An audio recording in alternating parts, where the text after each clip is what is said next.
देखिए, इंडिया गठबंधन महागठबंधन की आज बैठक हुई, सकारात्मक हुई, हर विषयों पर चर्चा हुई और प्रेस वार्ता के माध्यम से सभी दलों के नेताओं ने अपनी बात रखी।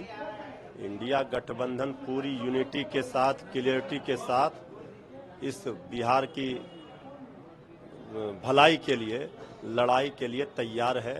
बिहार को बर्बादी से बचाना है तो तेजस्वी सरकार, इंडिया गठबंधन की सरकार बनाना है, जनता ने ठाना है।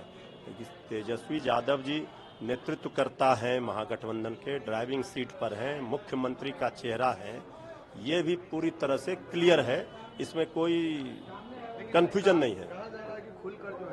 एक खुलकर देखिए, हर चीज का एक नॉर्म होता है, बैठकों में बहुत सारी बातें होती है, बहुत तय होता है, सही समय पर सही चीजों का घोषणा हो जाएगा। लेकिन तेजस्वी जी मुख्यमंत्री का चेहरा है, इसमें कोई कंफ्यूजन नहीं है, इस बात को सबको मानना चाहिए।